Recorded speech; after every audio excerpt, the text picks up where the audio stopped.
WWE की news और updates वाले ब्रांड न्यू एपिसोड में आप सब लोगों का वेलकम है। इस एपिसोड में हम बात करेंगे अंडरटेकर के बारे में, गोल्डबर्ग ने अपने रिटायरमेंट मैच के बारे में बात की है, साथ ही में रोमन रेंस को लेकर भी बात करेंगे, साथ ही में सेथ रॉलिंस की इंजरी को लेकर भी अपडेट है, साथ ही में ब्रॉक लेसनर की डॉटर को लेकर भी अपडेट है और भी चीज़ें हैं। तो वीडियो काफ़ी इंटरेस्टिंग होने वाली है, एंड तक देखिए। अगर पसंद आए तो वीडियो को लाइक, शेयर और फर्स्ट टाइम विजिटर चैनल को ज़रूर से सब्सक्राइब करें। तो इंट्रो के बाद विदाउट वेस्टिंग ज़्यादा time let's begin this video.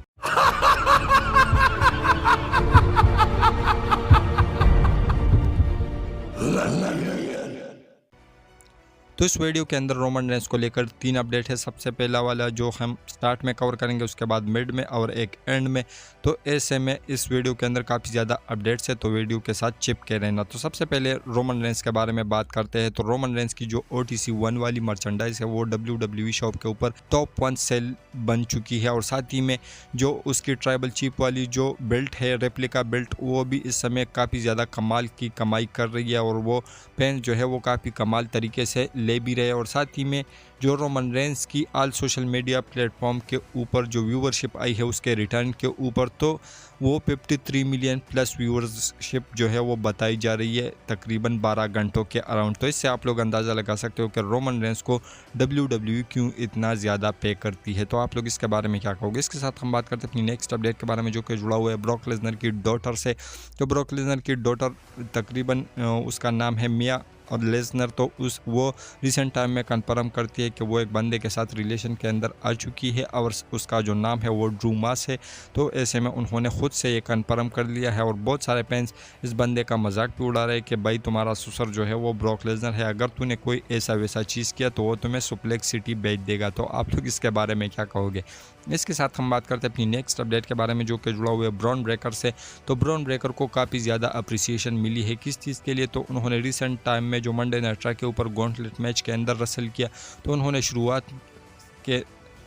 से एंड तक जो 4 मैचेस रसल किए, तो इन चारों मैचेस के अंदर वो सेम एनर्जी के साथ लड़ा, और इसी चीज़ को जो बैक स्टेज पर लोग हैं वो काफ़ी ज़्यादा अप्रिशिएट कर रहे हैं, और इसी वजह से जो ब्रॉन ब्रेकर है उसको एक मेगा स्टार WWE मान चुकी है, और आने वाले टाइम में वो आप लोगों को रोमन रेंस, कोडी रोड जैसे मकाम के ऊपर देखने को मिलने वाले हैं। तो आप लोग इसके बारे में क्या कहोगे। इसके साथ हम बात करते हैं अपनी नेक्स्ट अपडेट के बारे में, जो कि जुड़ा हुआ है सेथ फ्रीकिंग रॉलिंस से। तो सेथ रॉलिंस के बारे में 2 अपडेट्स है, एक उन्होंने खुद अपने मुंह से कहा है, एक ब्रायन एल्ब्रस ने कहा है। तो ब्रायन एल्ब्रस का अपडेट आप लोगों को बताता हूँ। सबसे पहले ये ब्रायन एल्ब्रस का कहना है कि जो सेथ रॉलिंस की ये जो इंजरी है ये तक माइनर सी इंजरी है, क्योंकि उसको पहले से ये प्रॉब्लम थी, तो WWE को टाइम ऑफ देना था, तो इस वजह से WWE ने ये सारा सीन दिखाया, और इसी वजह से जो सेथ रॉलिंस है उसको टाइम ऑफ मिला। लेकिन दूसरी साइड पर जो सेथ रॉलिंस है उन्होंने खुद अपने मुंह से ये कहा है कि वो रिसेंट टाइम में एक इंटरव्यू के अंदर आए थे, वहाँ पर उन्होंने ये अपनी इंजरी को लेकर काफ़ी ज़्यादा बातें की, और उन्होंने ये कहा कि वो अपनी बॉडी को जानते हैं, तो ऐसे में उसको काफ़ी ज़्यादा वक्त लगने वाला है, और ऐसे में वो मंडे को लॉस एंजलिस जो है वो जाना है उसको, और वहाँ पर उसको पता चलेगा कि इसको कितना टाइम लगेगा, और साथ ही में वो कब तक वापस आ सकते हैं। तो ये सेथ रॉलिंस ने कहा है, और रिसेंट टाइम में वो क्रचेस के साथ उसको स्पॉट भी किया गया है। तो आप लोगों को ये फोटो ट्विटर के ऊपर भी मिल जाएगी, और मैं यहाँ पर लगा भी दूंगा। तो आप लोग इसके बारे में क्या कहोगे। इसके साथ हम बात करते हैं अपनी नेक्स्ट अपडेट के बारे में, जो कि जुड़ा हुआ है गोल्डबर्ग से।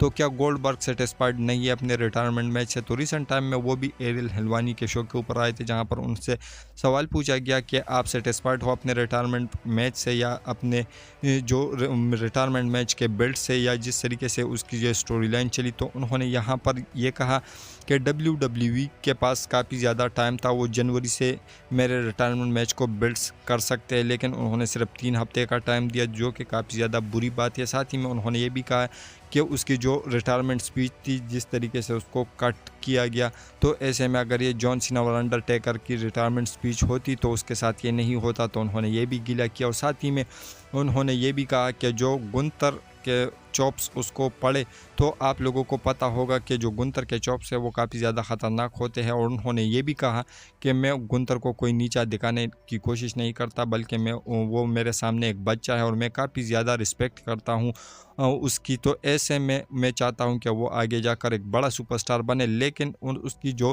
पहली चॉप मेरे सीने के ऊपर पड़ी, तो उन्होंने वहाँ पर एक हल्की सी स्माइल भी दी थी। तो आप लोगों को मैं बता दूं कि जो गोल्डबर्ग है उन्होंने ये कहा था कि ये जो रिएक्शन था मेरा रियल रिएक्शन था, क्योंकि बहुत सारे जो लोग हैं वो गुंतर के बारे में यही कहना चाहते थे कि उसके जो चॉप्स है वो काफ़ी ज़्यादा ख़तरनाक है, लेकिन मेरे को जब लगा तो इतना कुछ ख़ास फील नहीं हुआ। तो ऐसे में मेरा जो रिएक्शन निकल के सामने आया वो बिल्कुल रियल था। जब मैं हंसा तो उन्होंने ये कहा, और साथ में उन्होंने ये भी कहा कि ये मैंने उनको कोई डिसरिस्पेक्ट नहीं किया, बल्कि ये मेरा रियल रिएक्शन था। और साथ में ऐसी भी बातें निकल के सामने आ रही है, ये अपडेट्स का मानना है कि जो गोल्डबर्ग है वो AEW के अंदर जा सकते हैं, वहाँ पर भी एक अपना रिटायरमेंट मैच जो है वो रसल कर सकते हैं। और साथ ही में गोल्डबर्ग ने ये भी कहा कि वो WWE सुपरस्टार नहीं है, बल्कि वो WCW सुपरस्टार है। तो ऐसे में उन्होंने ये भी कहा एरियल हलवानी से कि मैं ये अपने आप से नहीं बोल रहा, बल्कि तूने ऐसे सवाल किए तो मैंने बता दिया। तो आप लोग इसके बारे में क्या कहोगे? वेल, इसके रिगार्डिंग अपने नीचे कमेंट सेक्शन में ज़रूर दीजिए। इसके साथ हम बात करते हैं अपनी नेक्स्ट अपडेट के बारे में, जो कि जुड़ा हुआ है ट्राइबल चीफ रोमन रेंस से। तो रोमन रेंस जो है वो उसके अगले जो अपीयरेंस है उसके बारे में अपडेट निकल के सामने आ रही है, और वो ये है कि जो रोमन रेंस है वो 21 जुलाई की जो मंडे नाइट रहा है वहाँ के लिए भी उसको एडवर्टाइज़ किया गया है, और 28 जुलाई के एपिसोड के लिए भी उसको एडवर्टाइज़ किया गया है। तो अगले दोनों एपिसोड में आप लोगों को रोमन रेंस देखने को मिलेंगे, और समर स्लैम के अंदर भी आप लोगों को वो देखने को मिलेंगे। लेकिन साथ ही मैं वो दूसरी अपडेट भी बताता चलूँ आप लोगों को रोमन रेंस के बारे में, कि जो रोमन रेंस है उसके फैंस के लिए काफ़ी बुरी न्यूज़ है, और वो ये है कि जो रोमन रेंस है वो समर स्लैम के अंदर शायद से टाइम ऑफ एक बार फिर से लेने वाले हैं। वो क्योंकि आप लोगों को मैंने बताया है कि वो एक स्ट्रीट फाइटर नाम के अंदर मूवी के अंदर उसको रोल मिल चुका है। तो ऐसे में वो इस मूवी के शूटिंग के लिए जाने वाली है, जिसकी शूटिंग तकरीबन 4 अगस्त या 14 अगस्त से स्टार्ट होने वाली है। तो आप लोग इसके बारे में क्या कहोगे? इसके साथ हम बात करते हैं अपनी नेक्स्ट अपडेट के बारे में, जो कि जुड़ा हुआ है CM पंक से। तो CM पंक रिसेंट टाइम में जो है वो काफ़ी ज़्यादा बातें निकल के सामने आई है उसको लेकर के। जो CM पंक है उन्होंने खुद अपने मुंह से कहा है, रिसेंट टाइम में वो एक इंटरव्यू के अंदर आए थे, उन्होंने यह कहा कि वो अगर सारी चीज़ें सही से होती, अगर उसको विंस मैकमैन इग्नोर नहीं करते, तो उसका जो रिटर्न था वो 2018 में आप लोगों को देखने को मिलता, क्योंकि 2018 के अंदर वो विंस मैकमैन और ट्रिपल एच से मिले थे, और वहाँ पर उन्होंने एक हैंडशेक भी किया था। तो ऐसे में उसके बाद जो डील थी उसको ऑफर नहीं की गई, और बाद में विंस मैकमैन ने उसको इग्नोर किया। तो इस वजह से ये जो उसका रिटर्न है वो 5 साल डिले हुआ, और साल 2023 के अंदर हमें CM पंक का रिटर्न देखने को मिला। तो आप लोग इसके बारे में क्या कहोगे? इसके साथ हम बात करते हैं अपनी नेक्स्ट अपडेट के बारे में,